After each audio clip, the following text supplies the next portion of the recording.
ಮಂಗಳೂರಿನ ಅತ್ತಾವರದಲ್ಲಿರುವ ಕೆಎಂಸಿ ಆಸ್ಪತ್ರೆಯು ಬಡ ಮಕ್ಕಳ ಕ್ಯಾನ್ಸರ್ ಚಿಕಿತ್ಸೆಗೆ ಆರ್ಥಿಕ ನೆರವು ಹಾಗೂ ನೈತಿಕ ಬೆಂಬಲ ನೀಡುವ ಉದ್ದೇಶದಿಂದ hope child cancer care foundation ಯೋಜನೆಯ ಒಡಂಬಡಿಕೆಗೆ ಸಹಿ ಹಾಕಿರುವ ಕುರಿತು ನಗರದ ಪ್ರೆಸ್ ಕ್ಲಬ್ನಲ್ಲಿ ನಡೆಸಿದ ಮಾಧ್ಯಮಗೋಷ್ಠಿಯಲ್ಲಿ ಕೆಎಂಸಿ ಆಸ್ಪತ್ರೆಯ ವೈದ್ಯಕೀಯ ಅಧೀಕ್ಷಕ ಡಾ ಆನಂದ್ ವೇಣುಗೋಪಾಲ್ ಮಾಹಿತಿ ನೀಡಿದರು. ಈ ಬಗ್ಗೆ ಮಾಧ್ಯಮಗೋಷ್ಠಿ ನಡೆಸಿ ಮಾತನಾಡಿದ ಕೆಎಂಸಿ ಆಸ್ಪತ್ರೆಯ ವೈದ್ಯಕೀಯ ಅಧೀಕ್ಷಕ ಡಾ ಆನಂದ್ ವೇಣುಗೋಪಾಲ್ ಅವರು hope child cancer care foundation ಯೋಜನೆಯ ಜೊತೆ ಆಸ್ಪತ್ರೆಯು ಒಡಂಬಡಿಕೆ ಮಾಡಿಕೊಂಡಿರುವ ಹಿನ್ನೆಲೆಯಲ್ಲಿ ನಗರ ಹಾಗೂ ಉತ್ತರ ಕೇರಳದ ರಾಜ್ಯದ ಜನತೆಯ ಕ್ಯಾನ್ಸರ್ ಪೀಡಿತ ಮಕ್ಕಳಿಗೆ ನೆರವಾಗುತ್ತದೆ ಎಂದರು. Division of paediatric haematology and oncology paediatrics ವಿಭಾಗದ ಮುಖ್ಯಸ್ಥರಾದ ಡಾಕ್ಟರ್ ಹರ್ಷಪ್ರಸಾದ್ ಎಲ್ ಮಾತನಾಡಿ, ಮಕ್ಕಳಿಗೆ ಬರುವಂತಹ ಕ್ಯಾನ್ಸರ್ ಆದಷ್ಟು ಗುಣಪಡಿಸಬಹುದು.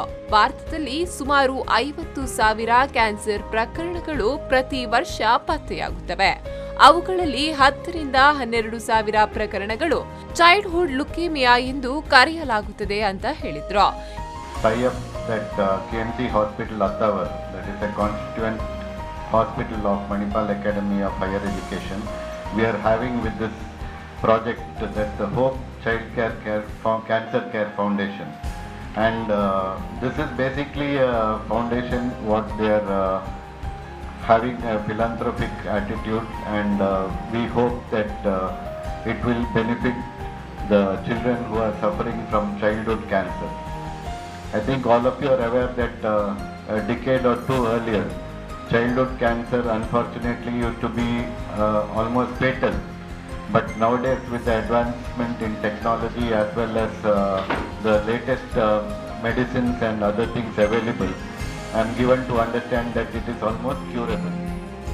ಈ ಸಂದರ್ಭ ಹೋಪ್ ಚೈಲ್ಡ್ ಕ್ಯಾನ್ಸರ್ ಕೇರ್ ಫೌಂಡೇಶನ್ನ ವೈದ್ಯಕೀಯ ನಿರ್ದೇಶಕ doctor Junail Abideen, hope child cancer care ಫೌಂಡೇಶನ್ನ ಚೇರ್ಮನ್ ಹ್ಯಾರಿಸ್, ಮಂಗಳೂರಿನ ಕೆಎಂಸಿ ಆಸ್ಪತ್ರೆಯ ಪೀಡಿಯಾಟ್ರಿಕ್ಸ್ ವಿಭಾಗದ ಮುಖ್ಯಸ್ಥೆ ಡಾಕ್ಟರ್ ಕಮಲಾಕ್ಷಿ ಭಟ್ ಉಪಸ್ಥಿತರಿದ್ದರು.